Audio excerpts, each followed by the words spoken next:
Tamil reports நண்பர்களுக்கு வணக்கம். இன்றைய நிகழ்ச்சியில நம்மளுடன் அரசியல் பேசுவதற்காக தோழர் மகிழன் தமிழ் தேசிய விடுதலை இயக்கத்திலிருந்து இணைந்திருக்கிறார். தோழர் வணக்கம். வணக்கம் தோழர். தோழர், பங்குச்சந்தை வீழ்ச்சி 15 லட்சம் கோடி அவ்வளவுதான் காணோம்.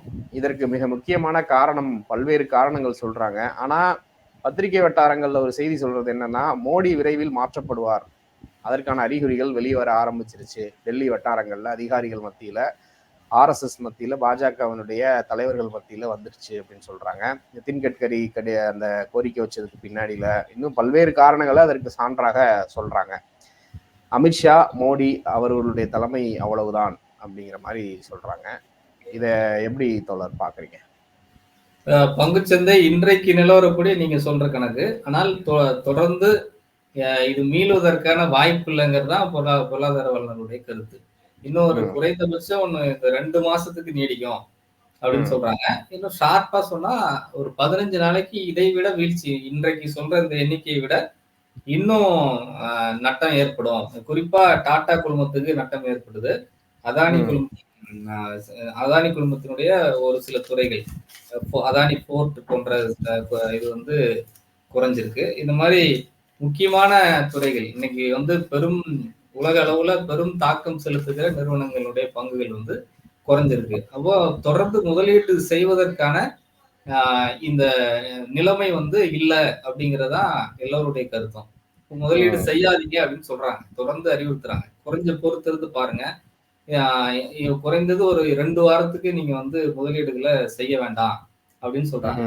முதலீடு செய்யாம போனா இது நாட்டின் நிலைமை என்ன ஆகும், இன்னும் பங்குச்சந்தைகள்ல எவ்வளவு வீழ்ச்சி வருங்கிறது பொருளாதார அறிஞர்கள் சொல்றது ஒரு அதிர்ச்சியான தகவலா தான் இருக்கு.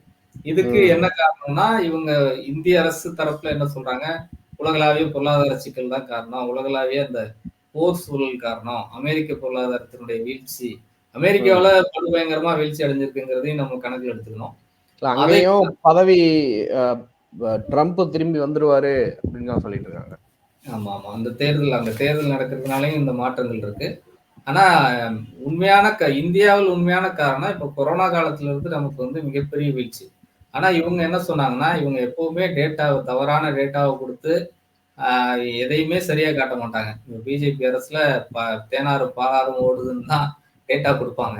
நம்ம வந்து வெளியில இப்ப சிஏஜி அறிக்கை இதுவே எதிர்கட்சி வலுவா இருந்துச்சுன்னா வேற மாதிரியான பிரச்சனைகள் வந்திருக்கும். அதே மாதிரி இவங்க ஹிண்டன்பர்க் அறிக்கை, இது எதையுமே வந்து இவங்க உருப்படியா எடுத்துக்கிட்டது இல்லை. ஆனா அதுதான் உண்மையை சொல்லுச்சு. இவங்க கொடுத்த டேட்டா எல்லாமே தவறு.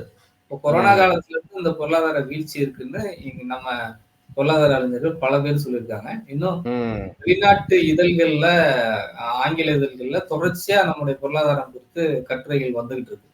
இந்தியாவுடைய ஒரு பக்கம் இந்தியாவுடைய பொருளாதாரம் உலக அளவுல வீழ்ச்சி அடைஞ்சாலும் நமக்கு வந்து வீழ்ச்சி அடைகிறது இல்லை, ஸ்திரத்தன்மையோட இருக்கு அப்படின்னு நம்ம சொல்லிட்டு இருக்கோம். ஆனா உண்மை அதுவும் இல்லை. இது வந்து மறைக்கப்படுகிறது. உண்மையை மறைத்து இவங்க வந்து செஞ்சிட்டு இருக்காங்க. அதல பாதாளத்துக்கு இந்தியாவுடைய பொருளாதாரம் போய்கிட்டு இருக்கு அப்படின்னு நம்ம குறிப்பா சொல்ல போனா நிர்மலா சீதாராமனுடைய கணவன் அடிக்கடி சொல்லிட்டு இருக்காரு.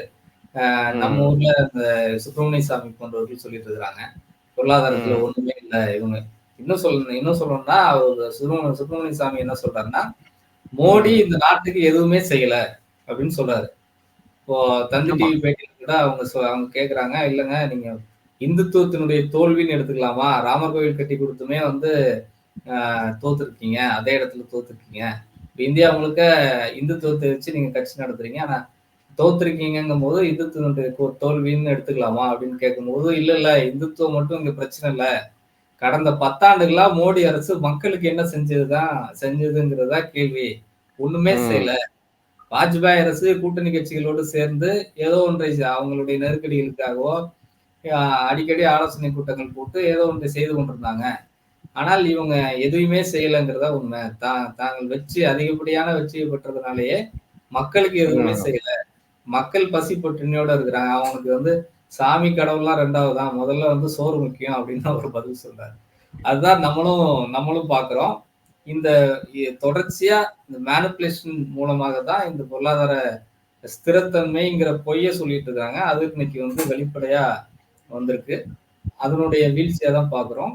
மோடியினுடைய மாற்றம் என்பது தவிர்க்க இயலாததுன்னு ஆர்எஸ்எஸ் வட்டாரங்கள் சொல்லுது. அதெல்லாம் நம்ம பொறுத்திருந்து தான் பார்க்கணும். ஆனால் எதிர்க்கட்சியினுடைய நெருக்கடி அதனை மாற்றச் செய்யுமா அப்படிங்கிற கேள்வியை நம்ம முன்வைக்கிறோம், பார்ப்போம், தொடர்ந்து பார்ப்போம். கண்டிப்பா. இதோட சேர்த்து இன்னொரு மிக முக்கியமான செய்தி சொல்றாங்க. என்னன்னா, கிட்டத்தட்ட 79 நாடாளுமன்ற தொகுதியில ஓட்டு எண்ணிக்கை என்பது கடைசி நிமிடத்துல ஒரு சடன் ஸ்பைக் இருந்து நம்மளே ஏற்கனவே 2-3 வீடியோ அதை பத்தி பேசியிருக்கிறோம். இப்போ அதை குறித்து முறையாக வழக்கு தொடர்ந்திருக்குது ஏடிஆர் அமைப்பு. கிட்டத்தட்ட 92 வழக்குகள் தாக்கல் பண்ணியிருக்கிறாங்க. 15 மாநிலங்கள்ல 79 நாடாளுமன்ற தொகுதியில இப்படி ஒரு முறைகேடு நடந்துதான் அந்த 79 எம்பிக்களும் வெற்றி பெற்றதாக அறிவிக்கப்பட்டிருக்கிறார்கள். அதுல 90% மேற்பட்டவர்கள் பாஜக கட்சிக்காரர்கள் அப்படின்ற ஒரு தகவல் வந்திருக்கு. இது நீதிமன்றத்துக்கு இப்போ அபிஷியலா போயிருக்கு.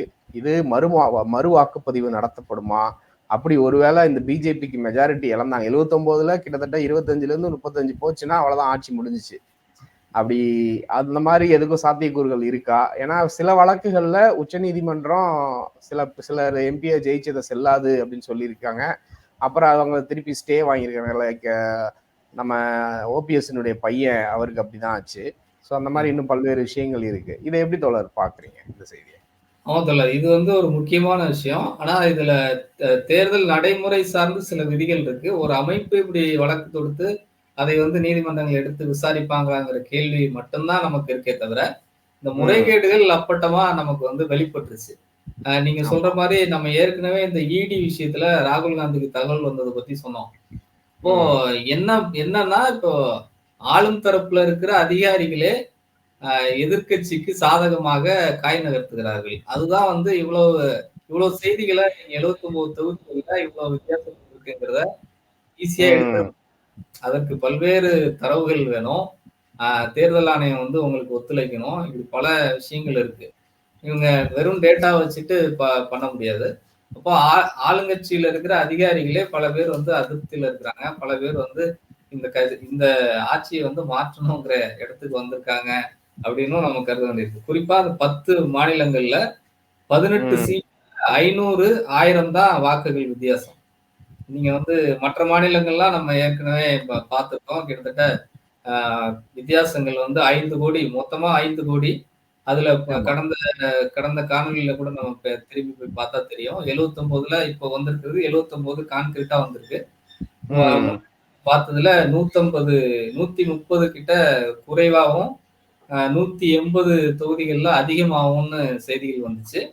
அப்படி பார்த்தா கிட்டத்தட்ட 350 தொகுதிகள்ல வித்தியாசம் இருந்தது. இப்போ சரியா 29 தொகுதிகள்ல என்னென்ன வாக்குகள் எவ்வளவு வித்தியாசங்கிற புள்ளி விவரத்தோட வந்துருச்சு.